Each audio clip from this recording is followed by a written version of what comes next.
Hello everyone, I'm back for another video of Adicon Podfix. This will be part 5 of I'll Be Home with Frayed Feathers by fictionforlife_NZ on Ao3. This will be chapters 11 and 12. Let's get right into it. Come now, there are other ways in which I can be persuaded, she said.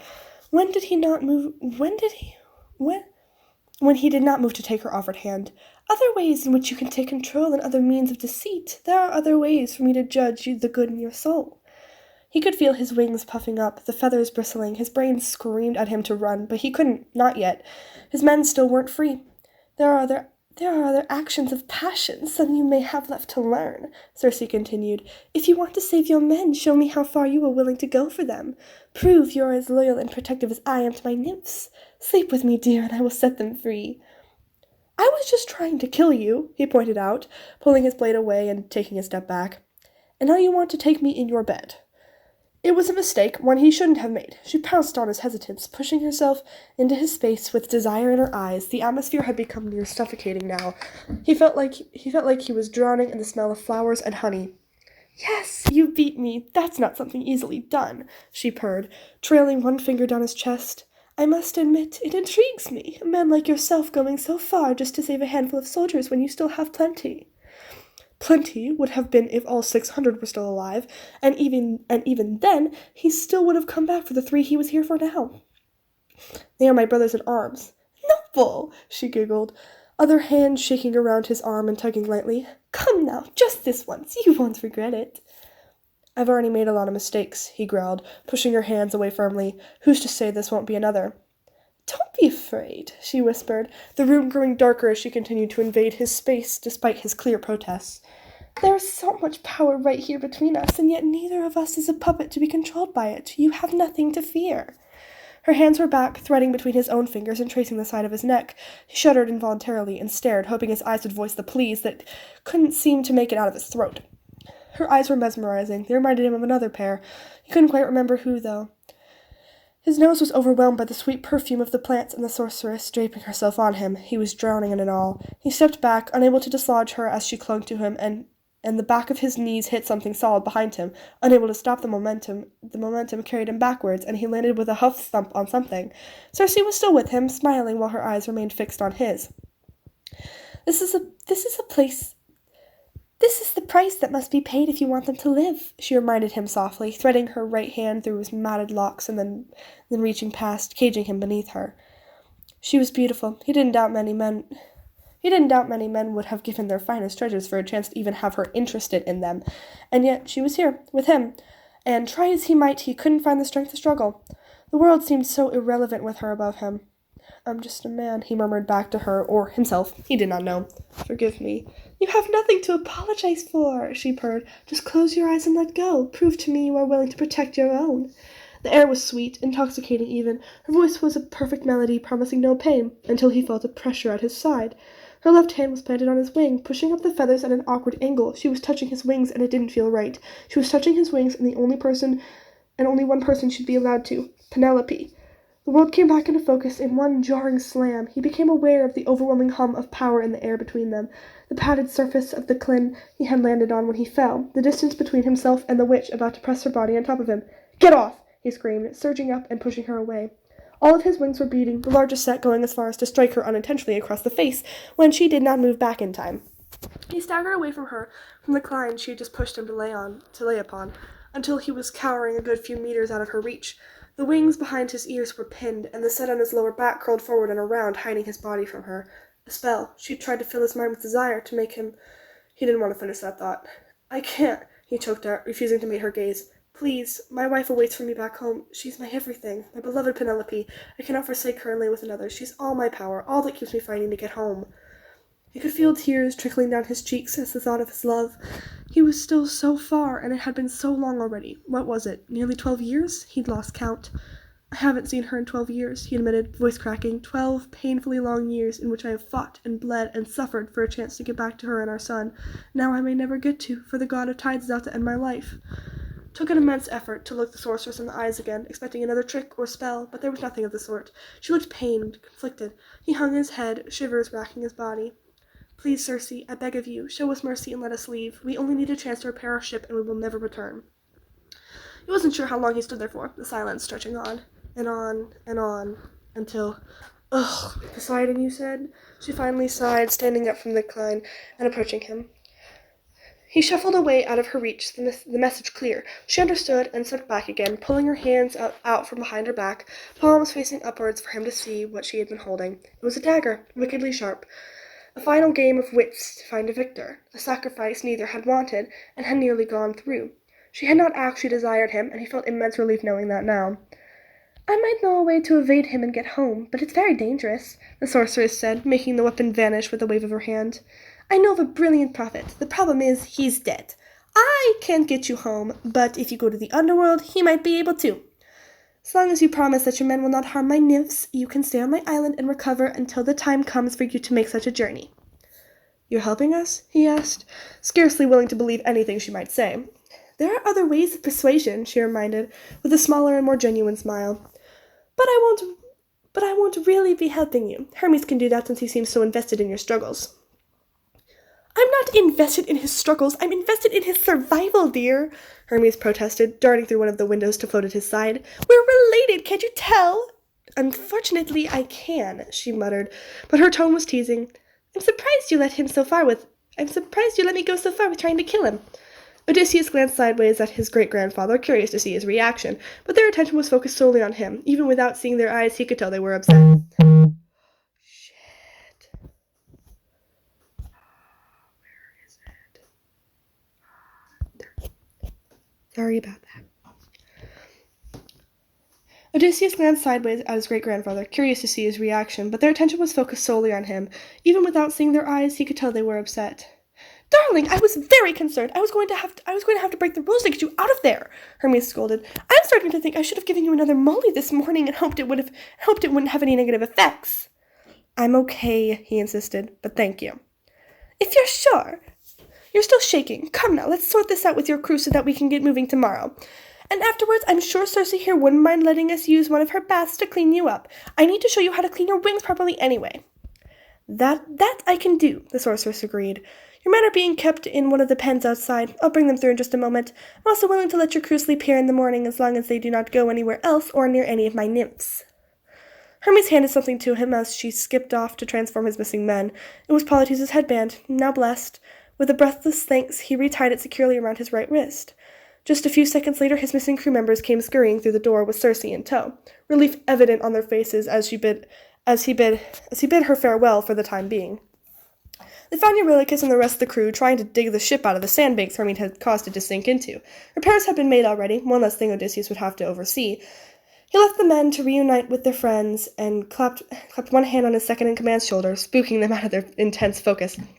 "You're back!" he gasped, pulling them into a tight embrace. "I'm sorry, when you did not come back by nightfall, I thought you had been taken as well. I tried to go looking for you, but every time I entered the forest, I always ended up back here. I didn't dare send anyone else." "It's okay," he replied, doing his best to hide the twinge of hurt that came with knowing his brother planned on leaving him. "Circe agreed to free our men, and she told us what we must do to make it home. Tomorrow, Hermes will guide us to the underworld where we can find a prophet who will tell us how to escape Poseidon's wrath." He motioned for the god to come closer from where most of his men were gaping at him. Eurylochus's eyes widened in fear, and it took a firm hand to stop him from dropping into a bow when Hermes approached. "It will be dangerous, but I don't doubt for a second that a captain with skills such as yours can do it, especially not with me aiding you," they chuckled, hovering above. "Just give me a moment to pop your ship out of the sand, and we shall be all set to sail tomorrow morning. Circe has also allowed us to That's Odysseus. Circe has also allowed us to spend the night in her home, and we must be on our best behavior, and none of us are to go near her nymphs or outside of the area she has given us to sleep in." "Are you sure we can trust her, Captain?" "Yes, I understand her motives. She was acting out of caution. As long as we don't give her reason to hurt us, she won't." "Okay," Eurylochus sighed. "I'll tell the others." "Good. Be very clear on the rules she set. I don't want to offend her when she's being so accommodating," he warned. "I'll head back now and tell her the crew is on their way." "I'll come with," Hermes offered, as if he hadn't planned to anyway. As the pair split off, the messenger god batted one of Odysseus's larger wings with one of his own, whispering loudly as they walked. See, not a single one of them knows your wings are there. Now, let's get back to the palace and prepare for your crew's arrival. Once that's out of the way, you're coming with me and you're going to have a nice hot bath while I clean those feathers of yours. I'd say you've earned it.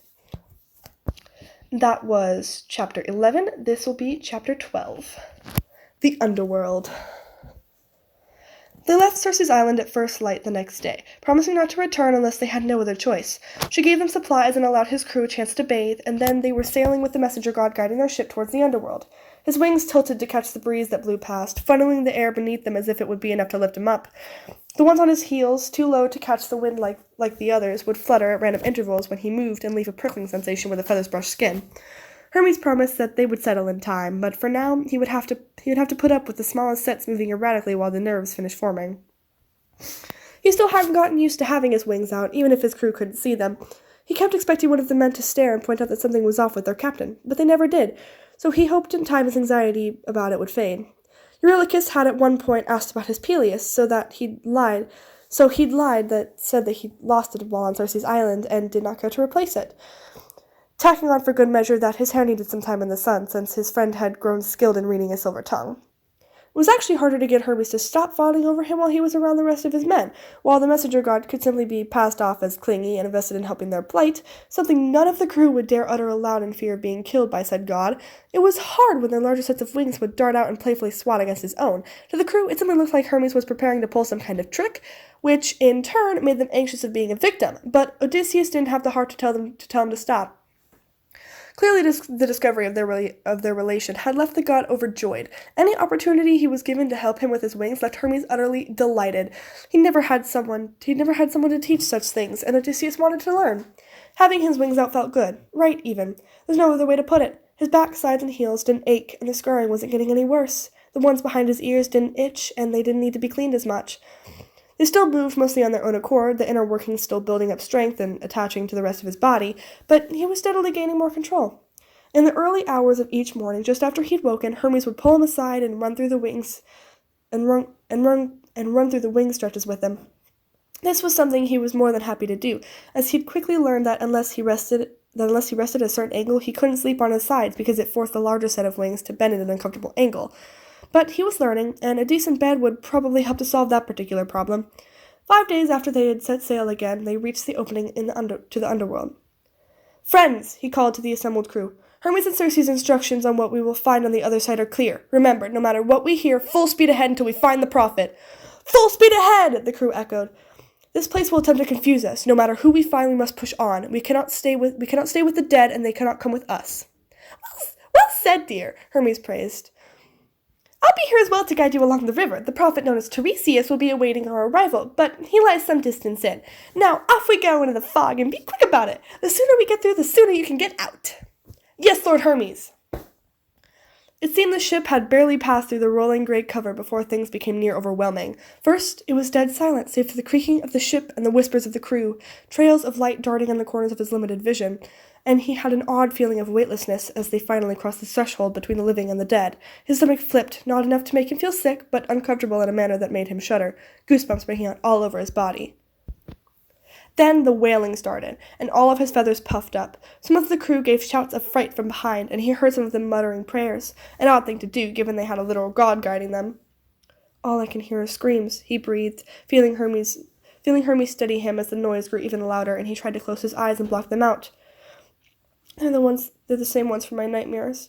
I haven't had a normal dream since before Troy. The river beneath them was full of bodies, all of them flowing past with wails tearing from their throats. Occasionally some of them would float out, turning into glowing figures that would circle the ship like fish before sinking back into the flow. Remember, it's not what it seems," Hermes said. "Down here, the past is always close behind, but it cannot take you from the present. Just don't look." "Captain! Captain! Captain! Captain!" Those voices. The crew! Ignoring the god's orders to keep his eyes ahead, he looked over the railing and felt his stomach churn. The souls of his men stared back at him, eyes void of everything but the pain and terror they had felt in their last moments. 550 of us died under your command. Captain! Why did you let the Cyclops live? Ruthlessness is mercy upon ourselves. 558. 558? He'd lost somebody else. When had he lost somebody else? He tore his gaze away from the dead crew members clawing at the sides of the ship. begging to be let on board so that they could go home. Instead, he looked towards the bank on the other side, but it was no better there. A blue cloth, soaked in blood, hung from one of the rocks, the same cloth that had been used as a sling when he carried the infant from the bedroom. The child was not with it. This life is amazing when you greet it with open arms. Polites, he whispered, and looked back to see a figure hovering behind him on the ship. His best friend was but a pale whisper of the man he had once been, held away by Hermes, planting himself in between them with the codices pointed at the soul's chest. But Polites did not make any attempt to get closer. He just smiled and held the bundle he was carrying, the infant, closer to his chest. You can face whatever comes your way if you lead from the heart. His best friend's soul wavered, floating back towards the river they had risen from, one hand waving, a final goodbye. Greet the world with open arms. Goodbye, my friend. The soul didn't make a sound as they vanished into the water, but Odysseus did, a strangled wheeze like the air had been drawn from his lungs and taken with the dead friend. He felt his knees buckle, and Hermes was guiding him to kneel before he fell, ignoring how the men stared at the god for being so quick to help. The sets of wings on his great-grandfather's head started fluttering, drying the tears forming in his eyes before they could spill. His own wings had come to cradle him, and they were quickly layered by Hermes' larger ones, cocooning him in the soft feathers as they pressed on. He heard Eurylochus call for him, but Hermes spoke up before he could. Keep the ships moving forward. Your captain can hear a lot more voices than the rest of you do, and he's not doing well. Waiting. That voice, he gasped softly, pulling himself free from Hermes' wings so he could look over the ship again. It can't be. Waiting. Mom? He whimpered. Her soul floated by the bank, a good distance away from the ship, but her words were as clear as day, and unlike those being dragged on by the river below, her features, while still pained, were not marked with suffering. Odysseus, my sweet child, when you come home I'll be waiting for you, even if you're the last thing I see before I go. I'm right here, Mom, he called softly, but she didn't even turn her head. Can't you see me? The truth settled like a cold stone in his chest. They had been gone for too long. His mother had passed before he could say goodbye. She died waiting for him to return. Her last wish was never granted because of him. I took too long, he sobbed, and Hermes hugged him from behind. The god's grip was alarmingly tight, as if he was scared Odysseus might try to jump off the side and get closer. He was staring at the soul as well, silently mourning the granddaughter he'd never gotten to meet. I love you, my son. I'll be waiting for you when you get back. I love you. They rounded the bend in the river, and her soul vanished from sight, tears streaming down his face, and the words were like shards being drawn from his throat. Goodbye, Mom. The screams that had become muted since Polites' arrival rose back up in full force, an agonized frenzy of death. The people he had lost, the people he had killed, the people he had failed. Gentle hands rose up and cupped around his ears, taking care not to crush the wings behind them. Everything was silent, save for one grounding voice inside his head as he was guided back into a kneeling position, into kneeling on the deck where he could not see the souls. You don't need to listen to them any longer, Hermes muttered. Close your eyes, don't look. We're almost there, darling. It's almost over. And that was chapters 11 and 12. That was a sad chapter. So my friend's birthday is in 2 days, on the 4th.